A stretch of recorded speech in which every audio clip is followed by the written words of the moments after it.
You can't process Delta 3200 in Rodinol.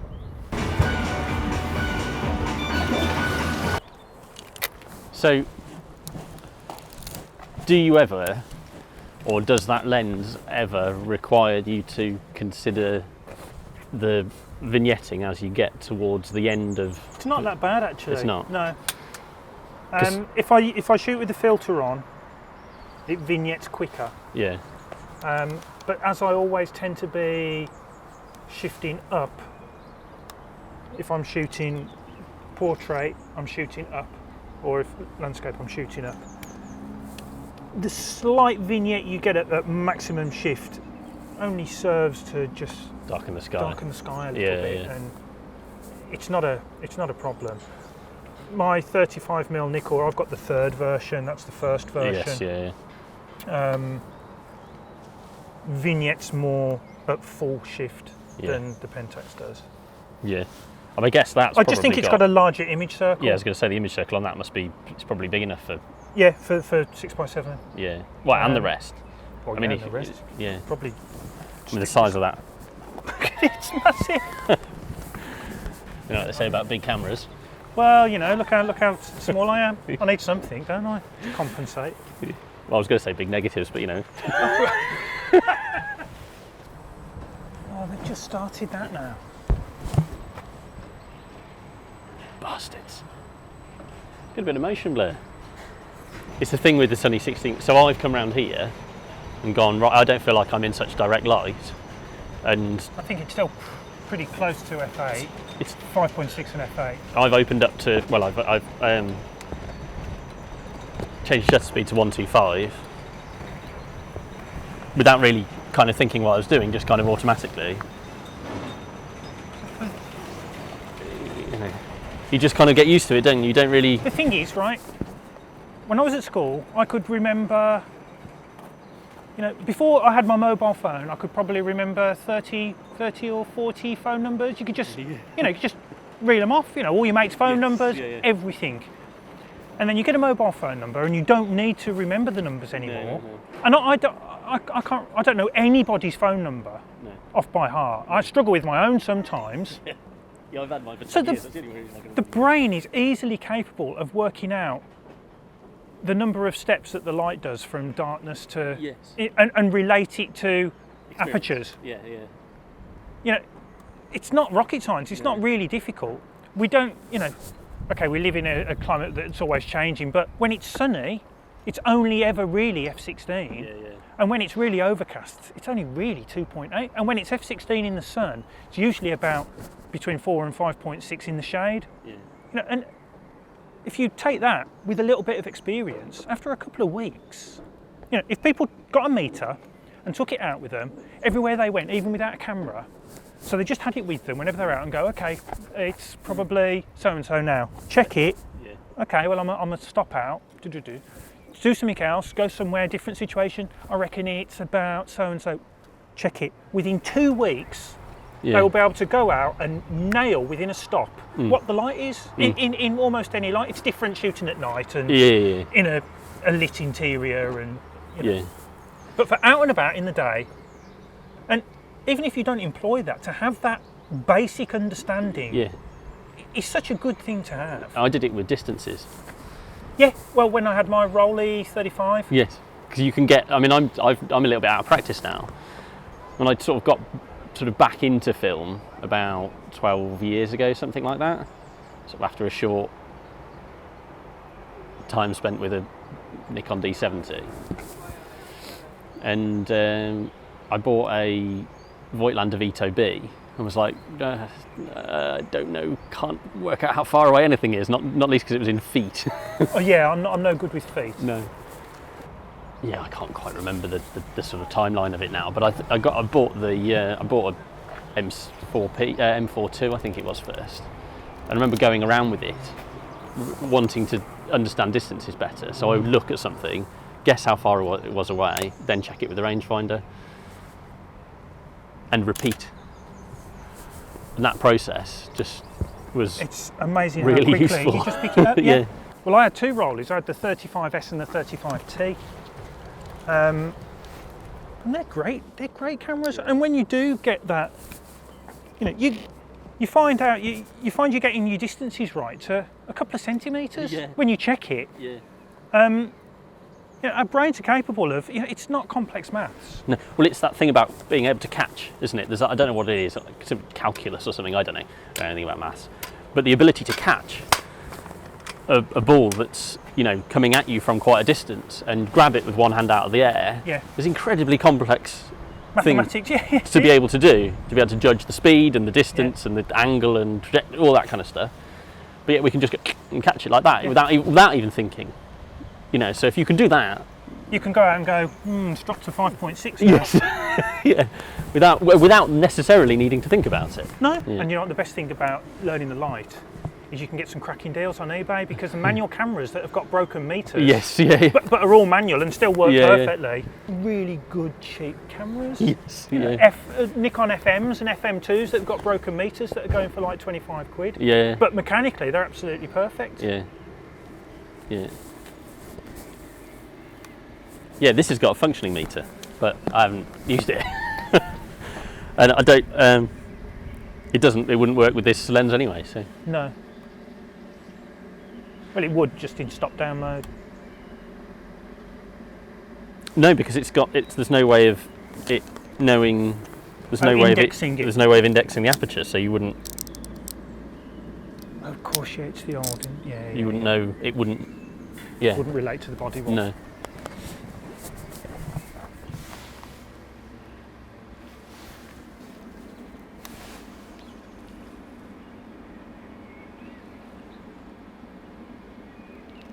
No, it would. Your brain's just been thinking that through as well. Well, yeah, because it would. Because it doesn't need to know what the aperture is, because you've got full control of the aperture. Like, I use it on my f3, which is metered, and there's no way of it indexing because it's not an AI lens. Yeah, but it's not. It doesn't do anything. Yeah, but nor does it on my f3. No, but it's not. The meter needle just isn't doing anything in this camera. Oh, so the meter's broken? No, I don't know. Well, it wasn't last time I used it. Oh, no, I tell you what. It's probably not got a battery in it. Oh, no, it is doing something. I don't know, and I don't care. I'm going to ignore it anyway, so it doesn't make any odds. Well, there's something here. I just don't know where to find it. I might have a crack at it anyway. Do you find yourself using the camera to frame, or do you how much do you do in your head in terms of framing prior to putting the camera to your eye? Well, I think you know if there's something there. Yeah. And then you confirm it with looking through the camera. Yeah. But I use it a lot to look. Yes, yeah. But I don't walk around with it up, you know, because you've got that up my eye. So I'll know if there's something there, but then sometimes it works, sometimes it doesn't. Yeah. Like, there was a shot I'd been meaning to make, and I'd passed this location on, because with the Urban Malaise project, I've spent the last 3 or 4 years just walking different areas of the city, and you see things that the light's not right, and you think, well, I'll come back to that. And there was this one thing, and the light was right, and I got there, and I could see that there was a picture there, but I probably spent 45 minutes trying to find it in the viewfinder, and it wasn't to do with a different focal length, or because I shoot this lens on this camera probably 90% of the time. Yeah. In fact, I can't remember the last time I took a photo with the 135 or the 90. I bring them out. So the two lenses like you've got in your bag, for punishment, but I can't remember the last time I used them. And I see in this focal length with this camera. Yeah. And I spent 45 minutes, and I just couldn't, and I had to just walk away from it, and it had to be just one of those ones that just has to be enjoyed by being looked at. Yes. But was just not going to make it into a photograph. And that's what I like about shooting film in this respect, because if I'd had a digital camera with me, yes, you'd have gone out.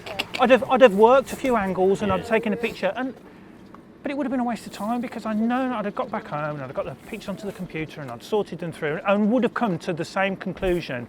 It just would have taken me another another process to get there, and it's just a total waste of time. So it's the thing I like about 10 shots on this camera to a roll is you learn when not to take a picture.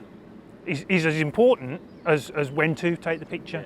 And I like that because it hones the way you see, and it's just, and it's what we talked about when we were messaging. You know, the difference between film and digital isn't always the quality or the benefits that one have over the other. It can be your psychological approach to the medium, and that's a big part of it for me, because I can spend a day walking miles and I might make 6 photos, and that's good. Yes, You know, that feels like an achievement.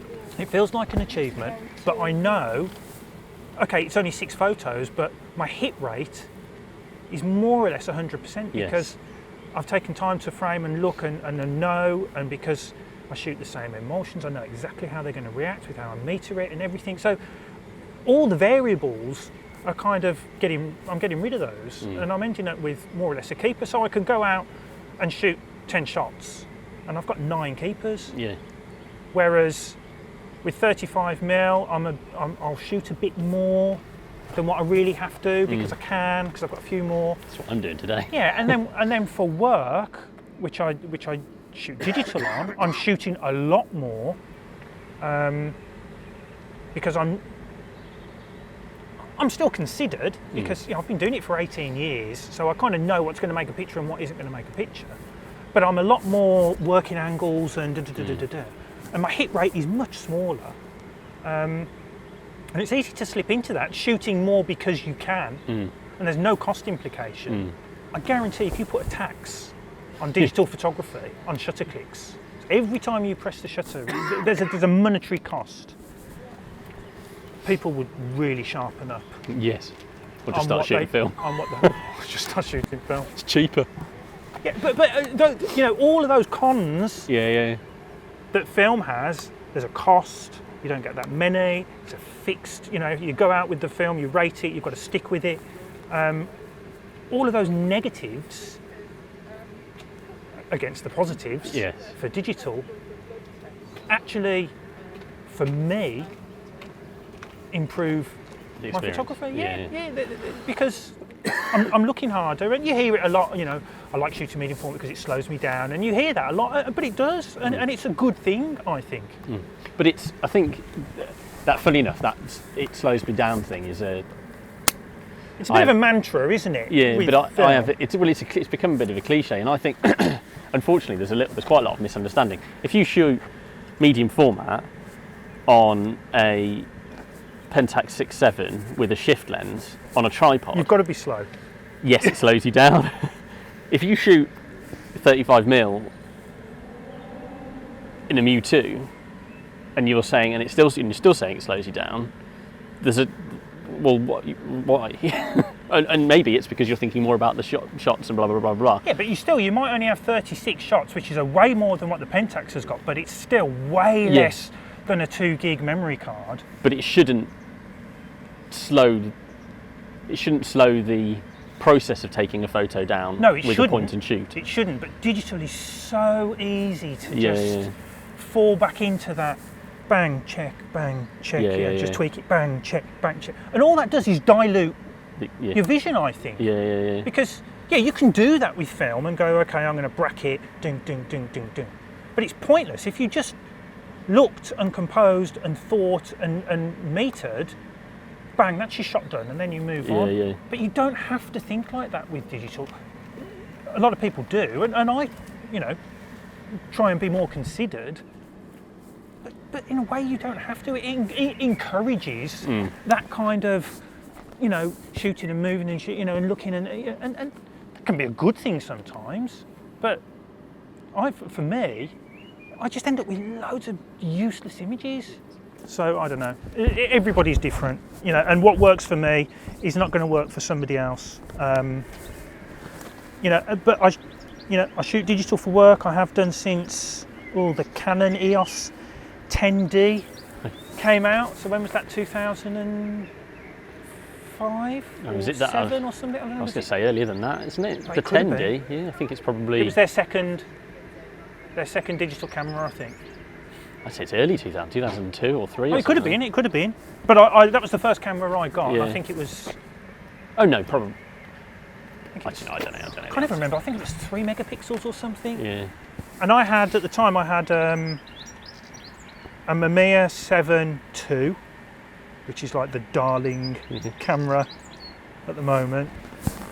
And I had a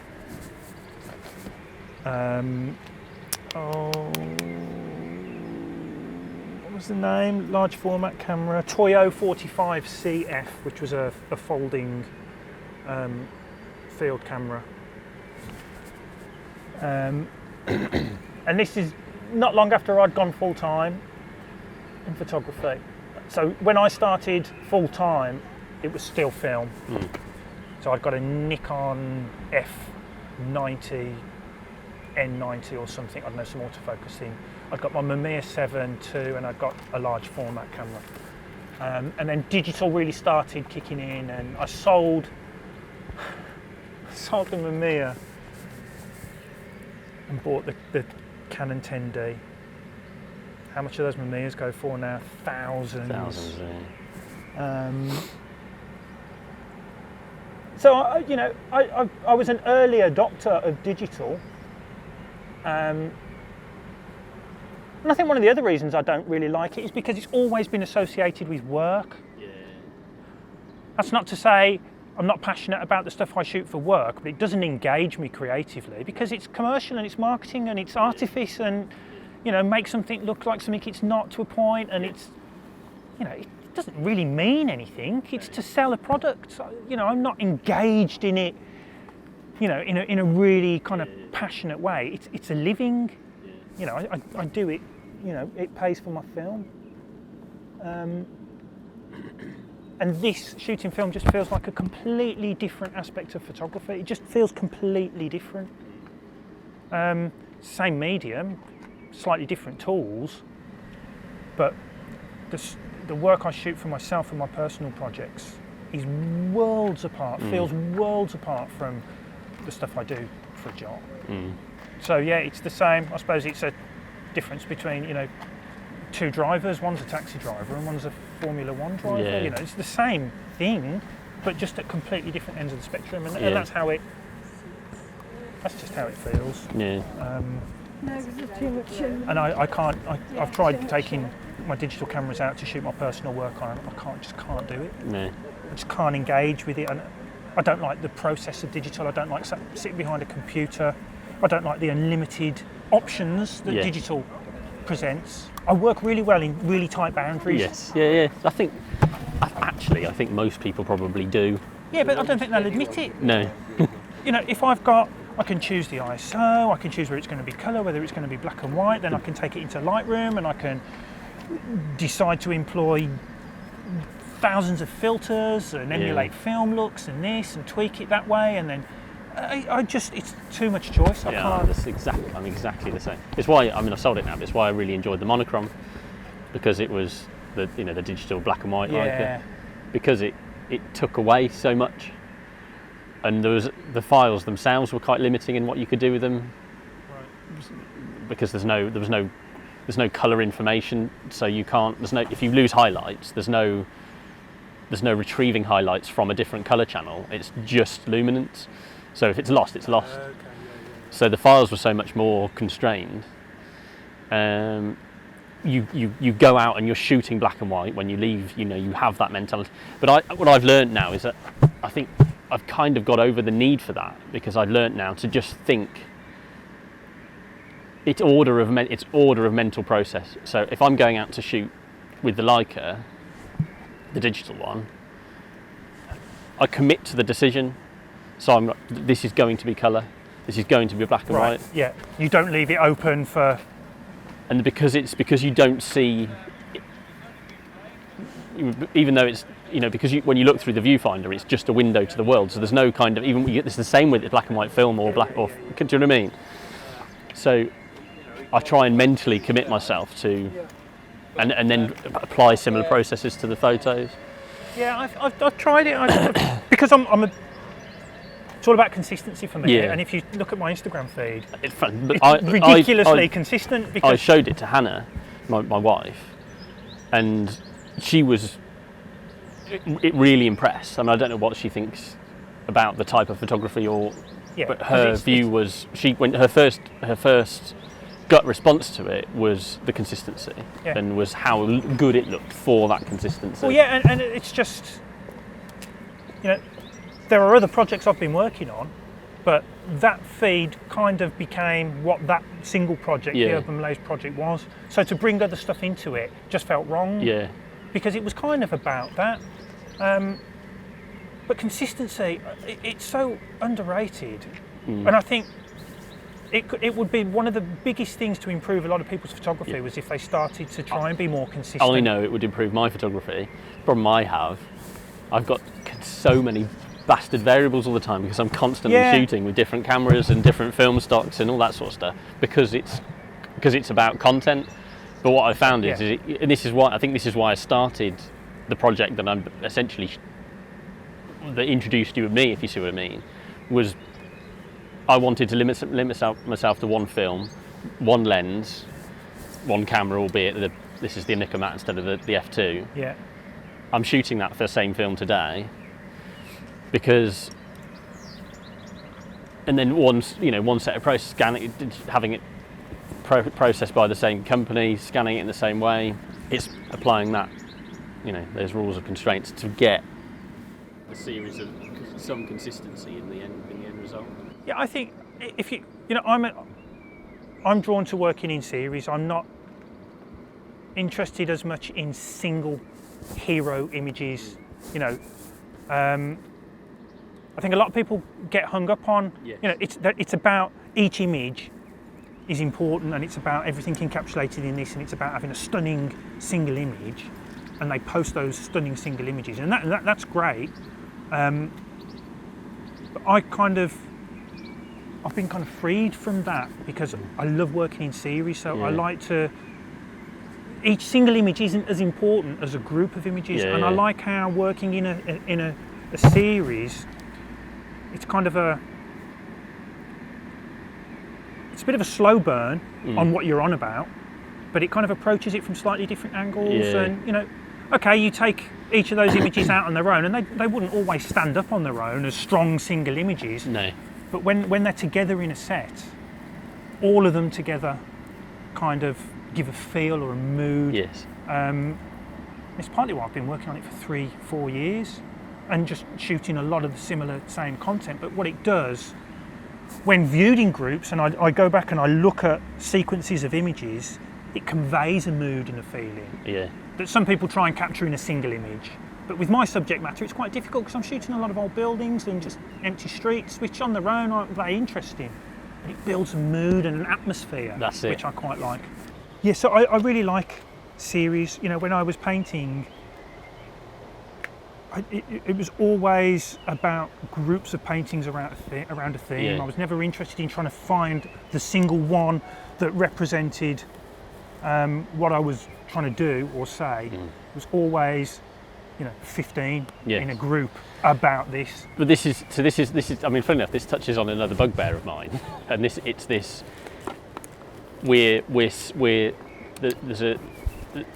a narrative within the world of photography that is so frequently peddled that every image has to tell a story and it has to tell the perfect story. Yeah, and social media's got a lot to blame for that because it's about getting the likes on that image. Yes. So it's all the importance is placed on the next image you post. Yeah. And it's there's no long game there. There's no long game at all. It used to be the camera club mentality, the photo society where they would judge single images, and you need to cram everything into that single image. And to be fair, you can do that. Like documentary photography, you can get some powerful single image photographs that have got a narrative, and there's so much going on for them. But not all photography is about that. No. And I think the pressure to try and make every single image a winner, it puts too much pressure on people. Yes. And I can have 4 images that on their own, perhaps no, 6 images, 7 images on their own that perhaps wouldn't be that successful on their own. Well, they wouldn't be, because it'd just be like, well, why have you shot that? But then you put them together and you view them together and you get the sequence right, and it becomes a bit more powerful. And it's why photo books are really good, because you can go through and it's you're taking in. Yeah. If they're put together well and they're sequenced well, they say so much more about just looking at a single photo, I think. And about the photographer as well. I mean, a narrative doesn't necessarily need to be. Narrative isn't necessarily about what's in the image. It could be about the photographer and their. Well, photography inevitably it's not just about what you're taking a picture of. It's loaded with you, the photographer. Yes. You're bringing to what you're looking at. That's it. You can't not be in your photography. No. It's not just what you're taking a picture of. It's the fact that you've taken that picture. Yeah. And I wouldn't normally touch the camera or the tripod when I'm shooting, but I found with the Pentax, because of that massive shutter and mirror, putting some pressure down on the camera when I take a picture. Oh, I see. Yeah. I've noticed a difference on the negs.